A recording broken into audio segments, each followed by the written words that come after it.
Movie start होती है तो हमें अपोकलिप्टिक टाइम दिखाया जाता है, यानी जब आज से हजारों साल पहले इंसानों जैसे नजर आने वाले मॉन्स्टर्स जिन्हें टाइटन्स कहा गया है, उन्होंने पूरी दुनिया को डिस्ट्रॉय कर दिया था और उनसे डर कर इंसानों को अपनी जान बचाने के लिए अपनी ही बनाई गई दीवारों के पीछे सरवाइव करना पड़ रहा है। और वो लोग दीवार के पीछे इस उम्मीद पर जिंदगी गुजार रहे थे कि अगर वो टाइटन्स वापस आ गए तो ये दीवार उनको सेव करेगी। लेकिन अब 100 सालों से ज्यादा गुजर चुके थे और लोग टाइटन्स को भूलने लगे थे और अब टाइटन्स की हिस्ट्री सिर्फ किताबों में लिखी गई कहानियों तक रह गई थी, जो बच्चों को डराने के लिए इस्तेमाल की जाती हैं। दीवार के पीछे रहने वाले लोग चाहकर भी उस दीवार को पार करके बाहर नहीं जा सकते थे, क्योंकि गवर्नमेंट ने टाइटन्स के डर से दीवार के पास जाना भी डिसअलाउ किया हुआ था। और इस तरह से लोग बुरे लाइफ यानी मुश्किल में भी जिंदगी गुजारने पर राजी हो गए। दीवार के अंदर की दुनिया को 3 हिस्सों में डिवाइड किया हुआ था। एरिया नंबर 3 फार्मर्स और वर्कर्स का था, जो खेतों में काम करके सरवाइव करते थे। एरिया नंबर 2 इंडस्ट्रियल था, जहाँ पर फैक्ट्रीज लगाई गई थी। और एरिया 1 प्राइमरी था, जहाँ पर अमीर लोग पूरे सिटी को कंट्रोल कर रहे थे और किसी को भी एक एरिया छोड़कर दूसरे एरिया में जाने की इजाजत नहीं थी। एरिया नंबर 3 में रहने वाला एक लड़का जिसका नाम एरिन था, वो काफी टैलेंटेड था और वो टाइटन से डर कर 4 दीवारी में प्रिजनर्स की तरह जिंदगी नहीं गुजार सकता था, क्योंकि उसमें हमेशा कुछ बड़ा करने की लगन होती है और उसकी डिजायर थी कि वो बाहर की दुनिया को एक्सप्लोर करे। और अपनी इस ख्वाहिश को वो अपने फ्रेंड्स के साथ भी शेयर करता है, क्योंकि वो टाइटन्स पर बिलीव नहीं करता था। वो यही सोचता था कि टाइटन एग्जिस्ट नहीं करते और उसे लगता था कि लोग टाइटन से डरते हैं, इसीलिए यहाँ पर छुपे हुए हैं। इसके साथ साथ एरिन का जो मेल फ्रेंड होता है वो भी काफी टैलेंटेड होता है और किसी भी आम इंसान को कोई एक्सपेरिमेंट्स करने की इजाजत नहीं थी, क्योंकि गवर्नमेंट का मानना ये था कि अगर इंसान अपनी सक्सेस के लिए कुछ करेगा तो वो गलत करेगा। वहीं पर एक लड़की जिसका नाम मिकासा होता है, एरिन और वो दोनों एक दूसरे को काफी लाइक करते थे और वो एरिन के साथ एक हैप्पी लाइफ गुजारना चाहती थी। एरिन का फ्रेंड उससे मिलने जाता है और तभी वो एक अननोन पर्सन से टकरा जाता है, लेकिन वो उस पर ज्यादा ध्यान नहीं देता और उसे इग्नोर करता है। एरिन खुद को उस जगह पर पाकर काफी लकी फील करता था, क्योंकि वो दूसरी साइड वाले लोगों की दुनिया को देख सकता था। वो जगह एरिन की इसलिए भी फेवरेट थी क्योंकि वहाँ पर बॉम्ब मशीन पड़ी हुई थी और डर की वजह से कोई भी वहाँ पर नहीं आता था। और एरिन इस बार इरादा कर लेता है कि वो दूसरी साइड वाली जगह पर जाएगा, चाहे कुछ भी हो जाए। और वो अपने फ्रेंड्स को भी इस बात पर एग्री कर लेता है। उस दीवार के पास आर्मी का पहरा था और वो फर्स्ट टाइम सोल्जर्स की नजरों से बचते हुए उस दीवार के काफी करीब आ जाते हैं, लेकिन इससे पहले कि वो आगे बढ़ते वो पकड़े जाते हैं। उन सोल्जर्स का लीडर उन लोगों को बचा लेता है, क्योंकि वो लीडर एरिन को काफी लाइक करता था और उन्हें पता था कि एरिन काफी इंटेलिजेंट है और वो एरिन के इस पैशन को अंडरस्टैंड भी करते थे। अभी वो लोग ये बातें डिस्कस कर ही रहे होते हैं कि जमीन कांप उठती है और जब वो दीवार के ऊपर देखते हैं तो उन्हें यकीन नहीं आ रहा होता जो वो देख रहे होते हैं, क्योंकि पहली बार इतने खौफनाक डर से उनका सामना जो हो रहा था। और वो एक मॉन्स्टर टाइटन था, जो कि टाइटन से कई ज्यादा पावरफुल और बड़ा था और ऐसे मॉन्स्टर्स को जायंट्स कहते हैं। और वो उस दीवार से भी काफी बड़ा होता है और आग का बना होता है और उस वक्त वो आग निकाल रहा था और अपने इतने बड़े बड़े पाँव का इस्तेमाल करके वो दीवार को तोड़ने लगता है। वो लोग काफी डरे हुए और काफी हैरान होते हैं। आग के अटैक से काफी बुरा हाल हो चुका था। लीडर एक सोल्जर को ऑर्डर देता है कि वो बॉम्बिंग करना शुरू कर दे, लेकिन वो सोल्जर उसे ये कहकर रोक देता है कि गवर्नमेंट ने हमें इन एक्सप्लोजिव का यूज करने से मना किया है। और वो जायंट काफी बड़ा होल करके हवा की तरह गायब हो जाता है और वहाँ पर तूफान आने से पहले जैसी खामोशी छा जाती है और देखते ही देखते वो टाइटन्स मॉन्स्टर्स दीवार के उस होल से बाहर आने लगते हैं। दिखने में तो वो बिल्कुल इंसानों जैसे लग रहे थे, लेकिन इंसानों की निस्बत वो काफी लंबे चौड़े थे और इंसानों को देखकर उनके फेस पर इविल स्माइल होती है कि जैसे वो इंसानों को अपना खाना समझ रहे हों। वो लीडर टाइटन्स पर बॉम्बिंग करने में कामयाब हो जाते हैं, लेकिन उन्हें ये नहीं पता था कि ये टाइटन्स इटर्नल हैं, यानी ये एक ऐसे मॉन्स्टर्स हैं जिन्हें कभी नहीं मारा जा सकता। और टाइटन्स की बॉडी की जख्मी पार्ट्स खुद ब खुद रिस्टोर होने लगते हैं। अब क्योंकि टाइटन्स तादाद में काफी ज्यादा थे तो वो लोगों को चारों तरफ से घेर लेते हैं और इंसान उसके आगे काफी छोटा दिख रहा था। और वो इंसानों को ऐसे समझ रहे थे कि जैसे इंसान पाँव में आने वाले कीड़े मकोड़े चूंटियां हैं जिन्हें मसल दिया जाए, खेलने वाले खिलौने हैं और यही नहीं बल्कि इंसान उनके लिए किसी बारबेक्यू से कम नहीं थे, क्योंकि वो उन्हें ऐसे ही पकड़ पकड़ कर खा रहे थे। सोल्जर्स इतने ज्यादा डर जाते हैं कि वो टाइटन्स का खाना बनने से ज्यादा सुसाइड को प्रेफर करते हैं और अपने आप को मार डालते हैं। टाइटन्स ने पूरे सिटी में तबाही मचा दी थी। लोग या तो टाइटन्स का शिकार होकर या लोगों की अफरा तफरी में कुचलकर मरने लगते हैं और उन लोगों को अपनी जान बचाने के लिए सिर्फ एक ही जगह मिलती है, जो कि सिटी का बहुत बड़ा हॉल था। लोग सिर्फ खुद को सेव करने के लिए दूसरों की जान की परवाह किए बगैर जबरदस्ती अंदर घुसने लगते हैं और एरिन और मिकासा भी खुद को सेव करने के लिए ऐसा ही करते हैं। मिकासा एक छोटे बच्चे को उसकी माँ के साथ देखती है तो उसे उन लोगों पर तरस आता है और वो उस बच्चे को सेव करने की वजह से बाहर ही रह जाती है और एरिन लोगों की भीड़ में घसीटते हुए हॉल के अंदर चला जाता है और हॉल का दरवाजा बंद कर दिया जाता है। एरिन उस हॉल के डोर को खोलने की कोशिश करता है, लेकिन लोग उसे ऐसा करने से मना कर देते हैं। मिकासा ने उस छोटे बच्चे को पकड़ा होता है और एक टाइटन मिकासा की तरफ ही आ रहा होता है। एरिन जो कि मजबूर होता है और कुछ भी नहीं कर पाता और टाइटन मिकासा और उस बच्चे दोनों को निगल जाता है और अचानक से वहाँ पर खामोशी छा जाती है। एरिन किसी तरह जबरदस्ती करके उस हॉल से बाहर आ जाता है और वो देखता है कि जिस हॉल में सर्वाइवर्स छुपे हुए हैं, टाइटन्स उस हॉल के चारों तरफ से घेरे हुए खड़े हुए हैं और टाइटन्स उस हॉल की छत को तोड़कर लोगों को खाने लगते हैं और तेजी से लोगों का खून बहने लगता है जैसे खून की नदी बह गई हो। हालात से तंग एरिन सिटी की तरफ आगे बढ़ जाता है। इसके बाद हम 2 साल बाद के टाइम को देखते हैं, जहां हमें एरिया 2 यानी इंडस्ट्रियल एरिया दिखाया जाता है। ये लोग सेफ थे क्योंकि मजबूत दीवार की वजह से जायंट के हमले से बच गए और जो लोग पिछले हमले के सर्वाइवर्स थे वो भी यहाँ आकर बस गए, क्योंकि एरिया 3 यानी लेबर्स एरिया में अभी भी टाइटन्स थे। अब क्योंकि उस एरिया में आने से लोगों की आबादी बढ़ गई थी तो खाने पीने की किल्लत पड़ जाती है, लोग भूख की वजह से मरने लगते हैं। अब एरिया 3 के बाकी सर्वाइवर्स के पास बचने का सिर्फ एक ही रास्ता था और वो था अपने एरिया को टाइटन से बचाने का, यानी टाइटन्स का मुकाबला करके वो अपने एरिया को बचा सकते हैं। टाइटन से लड़ने के लिए सोल्जर्स की एक टीम तैयार की जाती है जिनको 2 साल की सख्त ट्रेनिंग दी जाती है। अब इसमें एरिन और उसका फ्रेंड भी पार्टिसिपेट करते हैं क्योंकि मिकासा की मौत का बदला लेना चाहते थे वो लोग। एरिन को मिकासा की डेथ पर गिल्ट था कि उसने मिकासा को नहीं बचाया। उन लोगों को एक कमांडर लीड कर रहा था जिसका नाम कुबाल था। कमांडर कुबाल प्लान बनाता है कि वो अपने मिशन के लिए रात के अंधेरे में निकलेंगे। उनका मिशन ये था कि वो एरिया 3 के बड़े होल जहाँ से वो टाइटन्स आए थे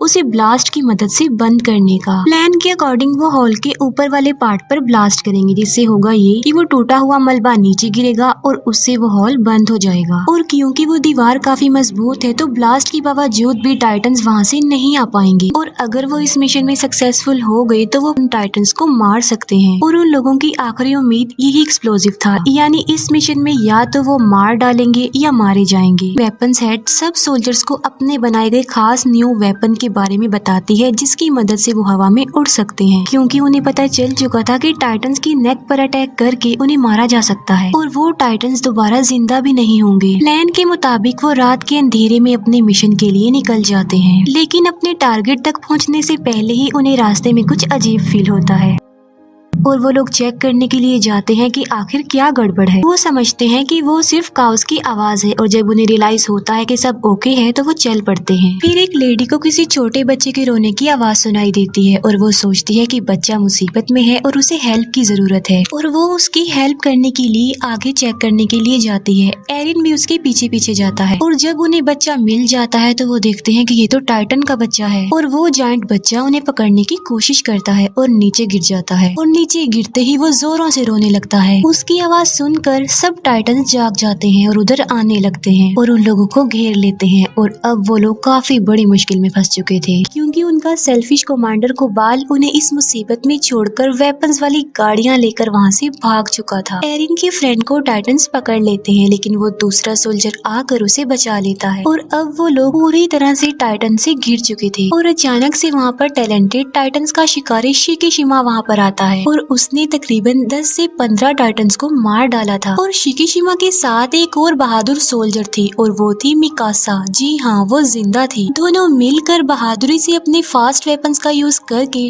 टाइटन्स को मार डालते हैं। टाइटन्स को मारने के बाद वो अपने टारगेट यानी दीवार के उस होल के पास जाते हैं, लेकिन हैरत की बात ये थी कि मिकासा एरिन को अपने कोई भी फीलिंग्स नहीं दिखा रही थी क्योंकि उस इंसिडेंट के बाद वो सिर्फ अपना बदला लेना चाहती थी। मिकासा को वो टाइटन निगल चुका था लेकिन शिकीशिमा ने उसे बचाया और टाइटन से लड़ना सिखाया। टाइटन से लड़ने का एक सीक्रेट बताता है कि अपने गुस्से को आजाद छोड़कर टाइटन्स पर टूट पड़ो और मुकाबला करो। वो एक बात और बताता है कि इंसान का दुश्मन टाइटन से ज्यादा डर है, जो कि उसे छिपने पर मजबूर करता है। तभी उनका सेल्फिश कमांडर कुबाल वहाँ पर आता है। वो कहता है कि मिशन के लिए जो फास्ट वेपन्स हमने यूज करनी थी वो हमारी सीक्रेट जगह पर नहीं मिले, बल्कि वो अंडरग्राउंड केव्स में थे और मैं उन एक्सप्लोजिव्स को खोना नहीं चाहता था, इसीलिए मुझे जाना पड़ा, क्योंकि हम में कोई तो चीटर है जो वो वेपन चुरा सकता था और एक्सप्लोजिव को खोने का रिस्क वो नहीं ले सकते। वो लोग वेपन्स को लोड करने लगते हैं, लेकिन टाइटन्स उनकी आवाजों को सुन लेते हैं और अचानक वो टाइटन्स 2 लोगों को खा जाते हैं। वो सब लोग काफी घबरा जाते हैं, लेकिन लालची लीडर को एक्सप्लोजिव की पड़ी हुई थी और कोई चोर उनके वेपन्स एक्सप्लोजिव से भरी हुई गाड़ियां चुरा कर ले जाता है। और एक लेडी जिसके हस्बैंड को टाइटन्स खा चुके थे, गुस्से में आकर वो उस चोर से एक्सप्लोजिव वाली गाड़ी छीन लेती है और एक्सप्लोजिव को बचाए सेव करने के वो उसमें आग लगा देती है और अपने हस्बैंड का रिवेंज लेने के लिए टाइटन्स के बीच में ट्रक को क्रैश कर देती है। लेकिन इतने हैवी ब्लास्ट से भी टाइटन्स को कुछ नहीं होता, लेकिन उनकी आखिरी उम्मीद एक्सप्लोजिव भी अब खत्म हो चुका था। कुबाल भी उन्हें मरने के लिए मुसीबत में छोड़कर चला जाता है और वो लोग टाइटन्स के बीच में बुरी तरह से फंस चुके थे।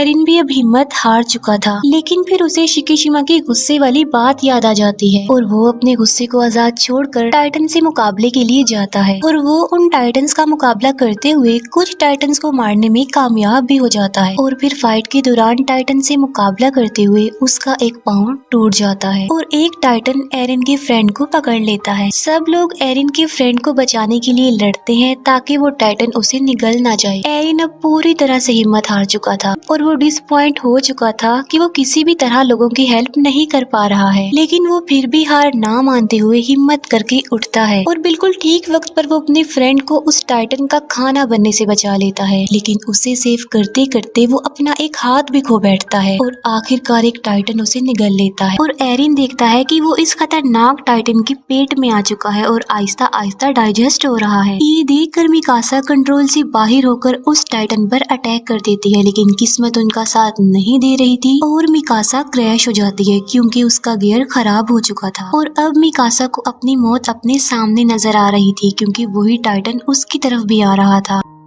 लेकिन अचानक से टाइटन को अपने पेट में कुछ अजीब सा फील होता है और एक काफी बड़ा मॉन्स्टर उस टाइटन के मुंह को चीरते हुए बाहर आ जाता है और एक एक्सप्लोजन से काफी बड़ा जायंट पैदा होता है और ये जायंट बाकी टाइटन्स को मारता जा रहा था। फिर ध्यान से देखने पर उन लोगों को पता चलता है कि ये कोई और नहीं बल्कि ये तो एरिन है और फिर वो बाकी जायंट्स की तरह कमजोर होकर मरने लगता है। और तभी वो कमांडर जो एरिन के टैलेंट को समझता था वो एक बात कहता है जो किसी को भी समझ में नहीं आती। वो कहता है कि इसकी नेक का पीछे वाला हिस्सा काट दो। अब किसी को उसकी बात समझ में तो नहीं आती, लेकिन फिर भी मिकासा ऐसा ही करती है और वहाँ से एरिन निकलता है। और हैरानी वाली बात तो ये है कि उसका टूटा हुआ हाथ और पाँव अब रीजनरेट हो चुके थे। ये देखकर सब लोग काफी हैरान रह जाते हैं और किसी अननोन रीजन की वजह से शिकीशिमा स्माइल करता है, जैसे वो पहले से ही जानता था कि ऐसा होने वाला है। इसके बाद हमें एरिन के पास्ट का एक सीन दिखाया जाता है जहाँ पर एरिन के फादर जो कि साइंटिस्ट थे, एरिन में किसी वजह से कोई वैक्सीन इंजेक्ट करते हैं जिसमें वो कमांडर भी उनके साथ थे।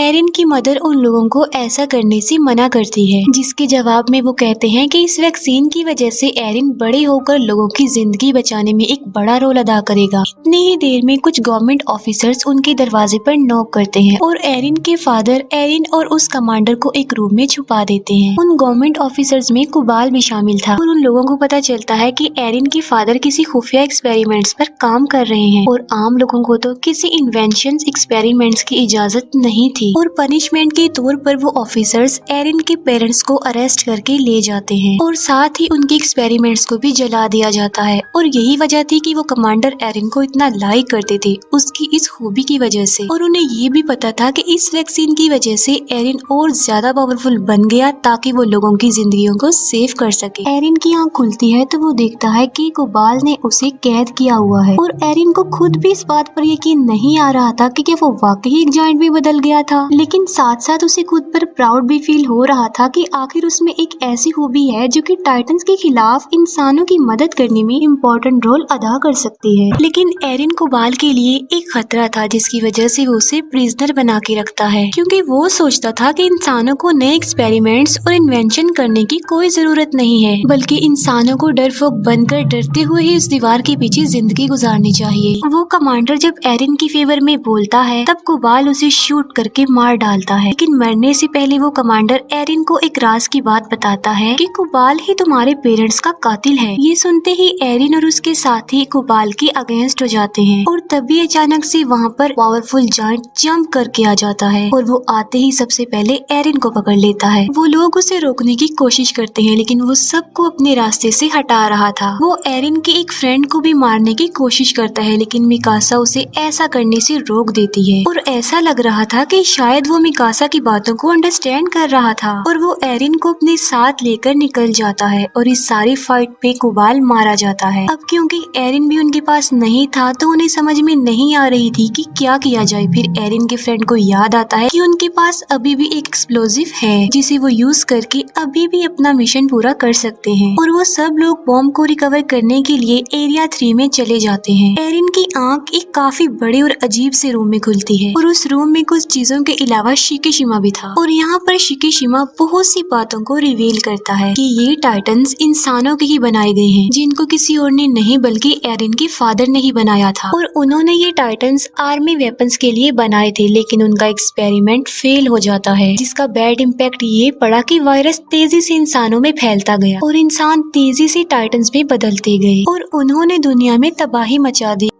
ये सिलसिला ऐसे ही चलता रहेगा, कभी नहीं रुकेगा। और मुसीबत की बात ये है कि ये टाइटन्स बगैर कुछ खाए पिए भी जिंदा रह सकते हैं, यानी ये कभी भी मरने वाले नहीं हैं। और इन्हें मारने का सोल्यूशन सिर्फ और सिर्फ एरिन के फादर के पास था जो उनके साथ ही मर गया। और अगर गवर्नमेंट उन्हें इन एक्सपेरिमेंट से ना रोकती तो शायद आज टाइटन्स को मारने का कोई तो हल होता। और एरिन के फादर ने अपने बेटे को ही चूज किया जिसके अंदर उस वैक्सीन को इंजेक्ट किया ताकि वो लोगों की हेल्प कर सके और टाइटन्स के अगेंस्ट लड़ सके। और एरिन कभी भी नहीं मर सकता और जब चाहे वो जायंट में बदल सकता है। शिकिशिमा ये भी बताता है कि ये वही है जो गवर्नमेंट के अगेंस्ट है और उसके साथ ही नहीं वेपन्स चुराने की कोशिश की थी। एरिन शिकिशिमा की बातों से इम्प्रेस होकर उसकी हेल्प करने के लिए रेडी हो जाता है। एरिन के पार्टनर्स किसी तरह टाइटन से बचकर बॉम्ब के पास जाते हैं और बॉम्ब को ट्रक पर लोड करने के बाद वो दीवार की तरफ बढ़ते हैं, लेकिन रास्ते में ही शिकिशिमा उन्हें रोक लेता है। उसका प्लान ये था कि वो इस बॉम्ब की मदद से एरिया 2 पर अटैक करके उसे डिस्ट्रॉय कर देगा और दीवार गिर जाने की वजह से लोगों को ना चाहते हुए भी टाइटन से लड़ना पड़ेगा। और जब वो टाइटन्स को मारने में कामयाब हो जाएंगे